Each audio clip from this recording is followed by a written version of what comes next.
Hello once again, and welcome you to our new presentation this morning of the culture of life.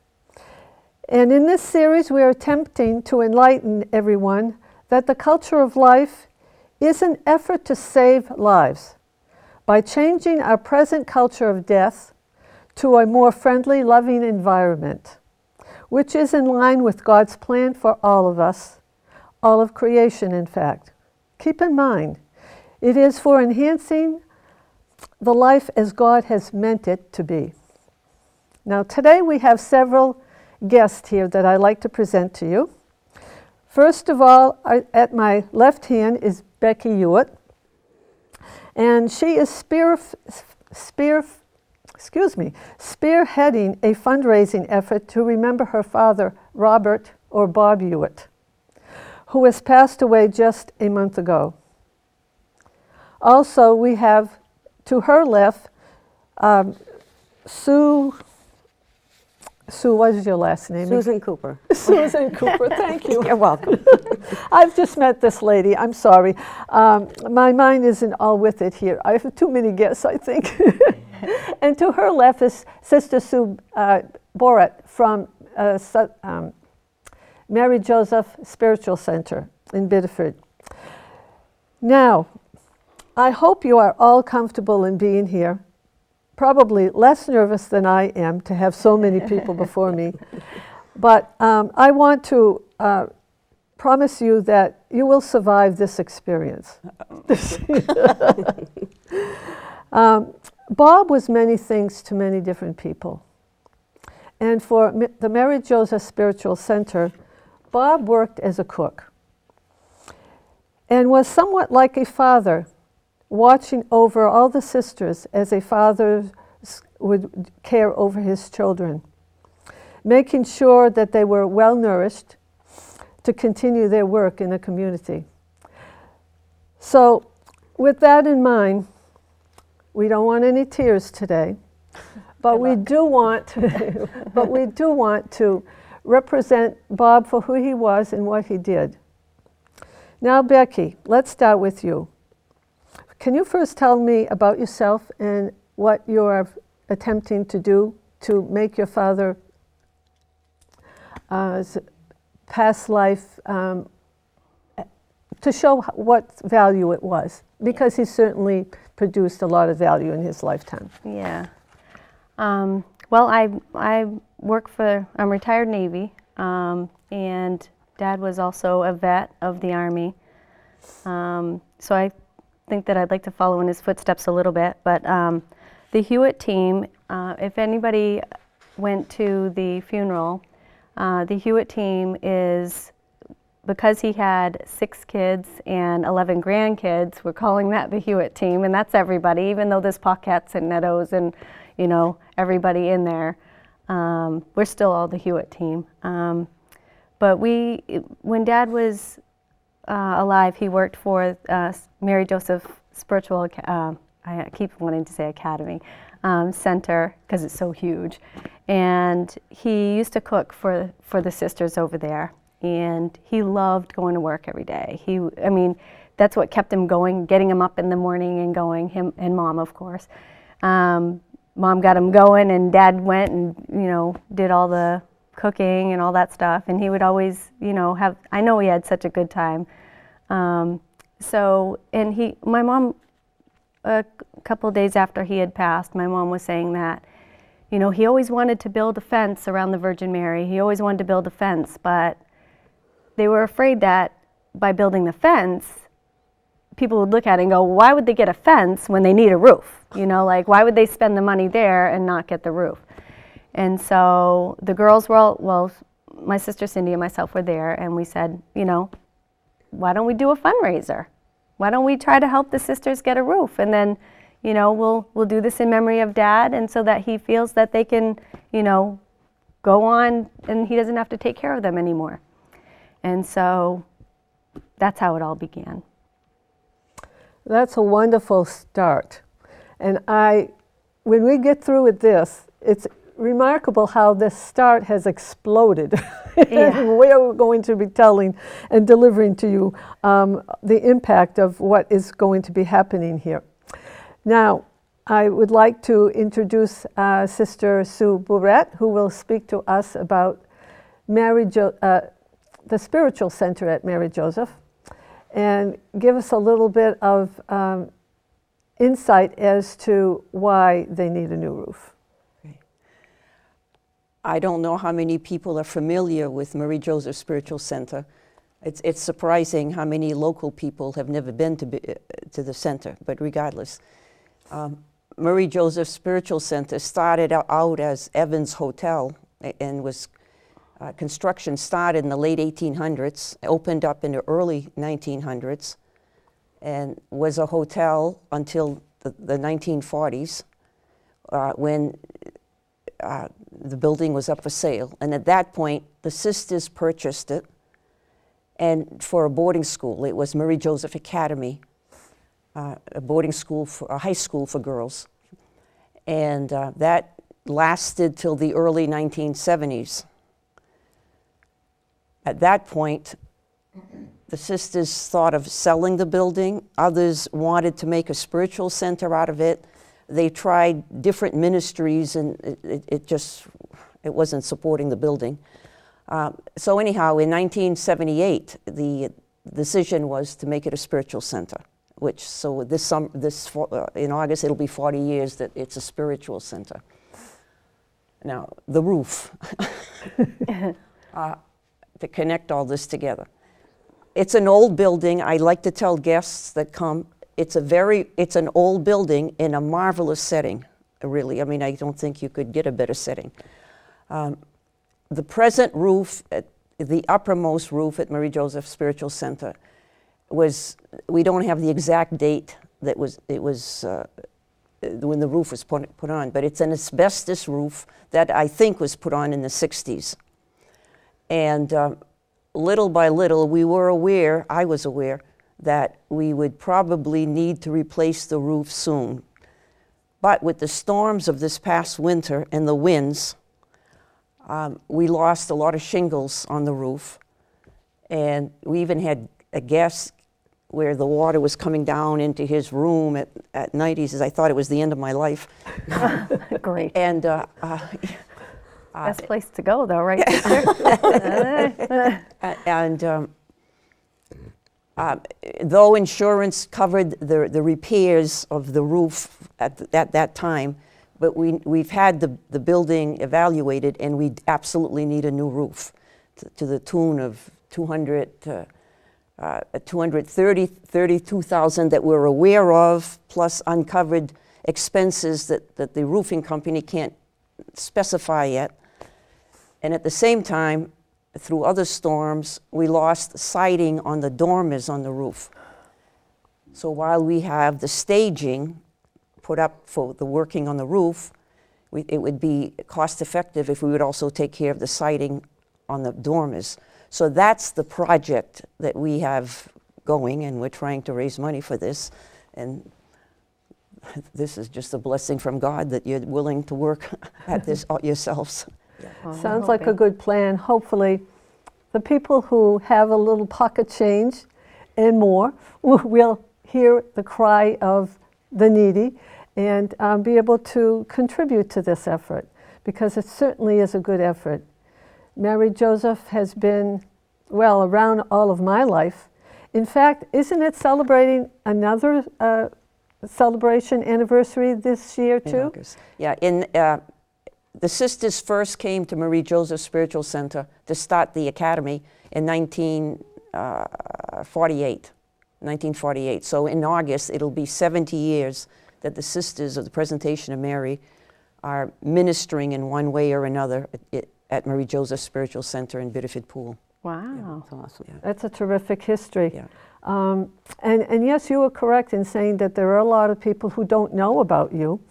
But then again, Biddeford and Saco, and I say Saco too because we're so intimately connected, are not all Catholics. Right. And so the non-Catholics might know of this big building there, and they might know what it's called, but they probably have no idea what it does and what it has done. I can add to that. Please. We our mission is to create a sacred space for anybody who wants to come and better their relationship with God. So that whether they're Catholics or non-Catholics. Like I have the statistics of our fiscal year goes from July 1st to June 30th. Yeah. Last year, we received 150 groups. Wow. Wait, excuse me, not 105 groups. And out of those 105 groups, there were 51 Catholic groups and there were 54 Protestant groups. It's not just open to Catholics. Yeah. So there were a lot of churches that come with their congregation. So they use your facility. They in use other our words, yeah. facilities. There is also a painting group, isn't there, that come in this past artists? week. Yeah. They were just here. Yeah. Oh, nice. So, Yeah, so that's the, great. the center is used for other than spiritual things, but connected to the, you know, everything from art is creativity. Yes. It's come from, again, it comes from God. But even the art groups that come have a spiritual dimension to their being together there for art purposes. Yeah. How wonderful. Yeah. It's really nice. So God has really used you in ways that were unbeknownst to you in the beginning. You know, teaching hasn't always been the only way to teach, enlighten people. Yeah, right. So very good. We'll leave that topic right now and come to our last guest, Susan Cooper, Yes. who will discuss with us her impressions of Bob as she worked alongside with him. Oh, Bob was one of a kind. He was quite the character. I truly, truly miss his vibrance, his spirituality. He was just a great guy. He never had a bad word for anybody. We used to joke around in the kitchen all the time, and we'd have fun. And he always talked about his wife, how much he loved his wife, and his children and his grandchildren. We had some stories about the grandbabies, and we would laugh. And he just was just a wonderful human being, and he's truly missed there. But his presence is still there with us. I can feel him there every day, you know. I keep waiting for him to come through the door and give me his little witty humor. And on the bulletin board, we write a menu of what the day's menu is. And he would always write some witty little things. And we found a bag that he left behind with all his little notes. So every day we write a different message from Bob on that bulletin board to keep him with us. And I think that the family's wonderful to be doing this for the sisters and for the community. I think it's a wonderful thing because it's a very unique and very special place there. And I feel that God brought me there too, because I was living in Lyman at the time when I got the job, and I've since moved to Biddeford, and I'm closer to home. And I feel like when I walk in there, I'm going home. And so part of my family's missing too, that Bob's not there, but he's gonna live on there, and he watches over us, and look at us, he's still taking care of everybody, you know. Can you recall a really special moment where he made you laugh or all crack Oh, up? I got some great stories, but I can't share them on TV. and he always, everybody who knew Bob knew his car, and he had that little mouse that would wave to people, or he'd have the little bulldog on his car. Yeah, And right. I mean, he was just funny. I mean, I remember the day he said to you sisters, he looked at them and he says, "You girls keep praying because you're doing a really good job at it." And then he'd laugh and walk in the kitchen, or he'd pull little pranks, or, you know, he just was fun. He was just, I'm gonna miss my Monday mornings because it was always Bob and myself on Monday mornings, and we'd just have a good time, and you know, we'd just joke and laugh, and it wasn't like going to work. It was like you were going to go in your kitchen at your house with your father, and my father passed away many years ago, so I kind of adopted your dad as my dad. You know, I didn't tell Bob that, but I think he would have welcomed me in. You pay her for this. Yeah. Well, our panel of witnesses to Bob's love for everyone has certainly impressed me. How about you, and how about you out there? Were you also impressed? Doesn't it make us want to go to so be loved like that and appreciate it, that we might also accomplish something in our own lives that will make history or live on, so that people will always remember you for who you were, who you stood for, and how you loved, which is the key factor here. Okay, let's now talk about how the fundraising projects are going to be coming along. Oh. And so, Becky, first of all, let me ask the people out there to please go out and get your pencil and your paper, because you're going to have to take notes, phone numbers, addresses. If you're not prepared, you're going to miss something, and you've got some opportunities here to not only have fun and to share in the building of the roof, but to just come and enjoy whatever is at hand. So, Becky, would you please talk to us about one of your fundraisers? We don't want to confuse people right now. Let's see. Well, the biggest fundraiser we're going to be doing is hopefully September 8th, 2018. We're going to be at Duffy's Tavern and Grill in Old Orchard Beach, Maine.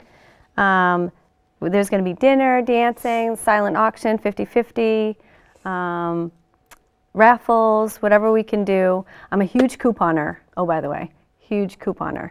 So I've been like couponing to get all brand new stuff for, you know, for the auctions and the 50-50s in the raffle. Well, not the 50-50, but the raffles. Anything from games, and then from games to, you know, body washes and that kind of stuff. And it's really working out well. Of course, you have to put a little bit of your own money forward. So we've been putting money forward. My brothers and sisters have been doing the bottle cans and, you know, bottles and cans and stuff like that. But I just put out online, I just put out the GoFundMe page, and that shows updates of how, like, if there's anything that got canceled by accident, or, you know, that we couldn't get enough people for, or whatever. So you could go onto the GoFundMe.com, Mary Joseph Spiritual Center -roof, and that'll show you all the updates, hopefully. I'm trying to still get that all working. I've never done a GoFundMe page before, so. But yeah, but Duffy's Tavern and Grill in Old Orchard is our biggest one, yep. And that's September. And we'll have this all the graphics on the television screen after the program, and probably as we speak also.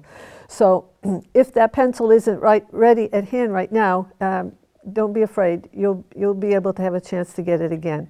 I do want to say, Pat, just to interrupt for 1 second, I did talk to the church, and they are going to try to put all of the functions in the bulletins. They will, yes. So when I'm going to drop this off at the church with Miss Kim, and hopefully she'll be able to follow this in order to put it into the bulletin, so that every week they can see what's going on at the 5 churches. Now, as far as this dinner and dancing option, is there going to be a fee? What will the fee be? It'll be $35 a ticket, and that'll be dinner. It's going to be a buffet dinner. I believe it's turkey and haddock choices. We were trying to, you know, get the masses to try, and it's summer in Old Orchard, so fish, great. So it'll be $35 for the ticket and dancing, and then of course we can take donations and checks and all that stuff while we're there. So I do ask that if you do have a large donation, that you bring the check to the dance, because GoFundMe actually charges a percentage. So if we have the bigger donations come to us directly, that would be good, or they can mail them to us. That would be the preferable thing, to avoid any excess fees off of your donations. Right. Yeah, that would be great. Now, this event is going to start at 6 o'clock and run till 11 p.m., I understand? It's actually going to go until 10, because the DJ only works for 4 hours, so hopefully he's donating 4 hours of time. So. Okay. Who are you having for your DJ? We're still working on that at the moment. Okay. So. Okay. All right. And so I think all of the data is there. We have the time, the date. We have a fun-filled evening, not only eating and dancing, but a silent auction. Yep. Okay. So anything else you want to add about that fundraiser? Yeah, so the tickets can be purchased at any of the events that we have going on as well. So that way we can get just an array of people. Okay. I figure it's only $35, so if they show up at a yard sale and they didn't spend the $35 on an item, then, you know, maybe they can buy a ticket. Can we purchase the tickets at the church offices? Not as far as I know, but I should ask. I haven't asked them yet, but that's a good idea. All right. Why don't you speak about another one rather than I bringing it up? You know what you're creating. So the Knights of Columbus benefit for the spaghetti dinner. That's another dinner. Is going to be, it's going to be August 25th, and we figure that the Knights of Columbus dinner will reach more people because they have a different clientele, a different, you know, than we do. So a different je ne sais quoi. That's more a community kind of thing, right. Correct? Yeah, and so the Knights of Columbus benefit dinner is going to be at St. Joseph's Church downstairs, and there'll be a 50-50, and there'll be raffles and more. So again, couponing to get these raffles in there to get the dates and the cost. The date is going to be August 25th, and the cost is free, other than whatever you want to donate. Okay. And they do want a lot of people, Pat. They were sure like, bring people in, Liz. Bring them all in. So I was like, when you make spaghetti, is it spaghetti and meatballs? He gotta make Dad's sauce. We have the recipe. He said spaghetti. You do have the recipe because I don't have that. I'd like to take that from you. But yeah, so they make the spaghetti. So, but I would like the definitely. The I'll be happy to volunteer and make it for they you. would be willing to and do we'll that copy it for you. Okay. So that would be good. Now on May 26th, I believe you're having a yard sale, aren't you? May 26th, we're having a yard sale. That's at Vernon Street in Saco. You can bring your returnables. Also, you can bring your returnables to any of them, and we have our own clink bags, and we'll stick it. We'll take your bottles and put them in the truck and return them, and we have clink for the family so that we don't have to get tickets and stuff. And then we also have clink, not clink, but we have a bottle redemption center at Coastal Discount Beverage, where if you say Team Hewitt and you drop them off, they'll count them out and put them right into the fundraiser for us. Okay. So, but at the yard sale, we don't want yard sale items. We don't want yard sale items. We can't ticket them. We've got our stuff out there. If you want to donate, if you want to buy tickets while you're there, you want to donate funds, you want to buy something, find something great, the yard sale is a good place to do it. And you can also bring your returnables, and we'll work on that. So what are you saying? Are you going to have only new items at the yard sale? No, we'll have yard sale stuff, but I do have a ton of new items. We get Monopoly game. We have an island. Like it's not a brand new one, but we have an island. It's got 4 drawers and an open cupboard, and it's an island, and it's got paper towel thing over here and a spice rack or something over there, and it flips up, and all the proceeds go to the fundraiser. Okay. I used to have an apartment building, and some people left some nice things behind, so it's really good. It's a good deal. Okay. We'll have to make sure that the graphics people put these different functions in by date, in other words, so that it's less confusing for all these things. Now, you went in and started to talk about the return to bottles could happen at the yard sale. Well, we hadn't talked about the bottle drive yet, so can you inform us about that? Yeah, so we're not doing an actual bottle drive, but you can bring your bottles in to any of these functions except for the last night on September 8th. We're not taking any more bottles and cans in on that dinner. You can still bring them into Biddeford. You can still bring them into there, but we're not taking any more because we're all going to be dressed up. It's going to be a nice thing, and so we don't want to bring bottles and cans. But so any of the bottles and cans can be delivered to any of the functions, any of the other functions. Fundraisers, and then, or you can send them into Coastal Discount Beverage and Redemption in Biddeford. And again, you just need to say Team Hewitt when you drop them off, and they'll all know that it's in memory of Bob, my dad. Okay. I hope you're getting all that. I told you she was dynamite. Well, we're all working together. This is a team effort. Yeah. In the community, I mean, we're here with you. Perfect, you know. Mom's been going to buy clinks. Mom's sitting over there, by the way. And she went out and got some clink bags yesterday, and she's handing them out, and you know, we'll probably hand some out to you guys if you guys want some, and just it's easy to save bottles. Great. It is easy. Now, I think the last effort that you're going to be doing is an auction of services for a person's labor. Yes. And I find that, wow, interesting. Yeah, wow, interesting is right. So, if anybody has any labor that they want to auction off, or you want to donate your time to us, that would be great. We're having a services labor auction at Champions Bar and Grill. Champions Sports Bar, sorry about that. In Biddeford, and it's going to be 5 to 7, and it's on June 23rd. Basically what we're doing is we're asking, I put out on Facebook, and my brothers and sisters have all, you know, donated some stuff, but we're asking everybody to donate their time. There's a lot of people out there that need yard work done. I know when I was a single parent that I needed some of that stuff done, and you know, I was willing to pay money for somebody else to do it because I just didn't have the time. But and then there's older folks that really can't, you know, get out there and do as much as they'd like.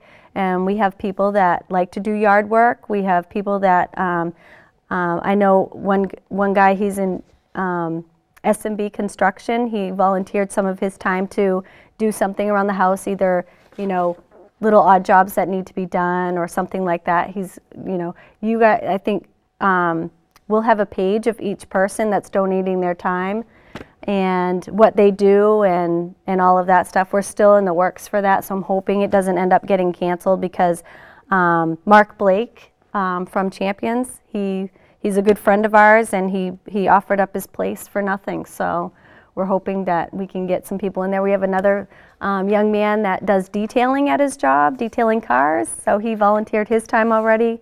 My son said that he would do, my son is 22, and he said that him and his girlfriend will go out and do yard work for a couple of hours, 3 hours or something like that. So we'll have a little page with everything and what people will do. And we're taking volunteers, so again, call the number or send me an email. It's so remarkable how you've come up with so many ways to honor your dad. It's such a great way to think of one's loved one, and the fact that they really made an impression on humanity. Don't worry, I won't get too deep into it. Please don't. I only have a half of one left. Okay. Well, sister, I was going to speak to you a little bit about more of the structure of what's happening at Mary Joseph, but you've already told us about the damage that the spring storms and the winter snows and all the weather effects that have happened. And I know that you've also looked into the fact that there was a concern at first that could there be a roof replacement, only because we wondered if the structure was strong enough. That was also evaluated and found to be quite structurally sound. So that gave us, or gave them, the go-away to go forward with this project. And I'm so happy that that structure demonstrated to be good so that that could happen. Of course, the cost is kind of prohibitive. And you are not hooked up to the diocese per se. The diocese does not support you financially, so you have to take care of yourselves. And so the retreat house is really, really important to your survival, not only to you, but to the whole community. I myself was raised in Saco, but through the Sisters of the Presentation of Mary at Notre Dame. So I recognize the value of having the sisters present in my life and in my entire life, because I am myself an MRA right now, which is an associate of the sisters. And as an MRA, I have continued to grow throughout my years. There's like no point in time where I can feel I don't need any more spiritual help or development in my lifetime. It has been a God saver for me, God-saving grace for me. So the support of the community is what is represented by this structure, and why the raising of the roof by the Hewitt team is so critical. And I envy them for having a reason to come up with to support this effort. Bob is up there in heaven for sure, watching over us and making sure that their family is safe, secure, and working, because he knows working is what we need to do with our lives. Mary Joseph will continue to be working in our community, I'm sure. This effort will produce some very good results. That's undoubtedly what's going to happen, because we know we have somebody overseeing the whole project. Sometimes the only avenue we have of hope is to be able to realize that hope only survives through us. Hope is not like dollar bills falling down in our pockets, which we all know we have to work for it. Well, hope brings us the spiritual reality that there is something ahead of us. We don't have to all be looking up towards heaven, not right now anyways, but we can be looking up to a better future here. And for Mary Joseph, that's what we want to do. It's life-giving, isn't it? It is. As a congregation, our congregation has always had a big devotion to St. Joseph. Whenever there were projects, constructions or something, we'd confide it to St. Joseph, and we'd pray to St. Joseph. And right now, I know the sisters are praying to St. Joseph that we have everything we need for the roof.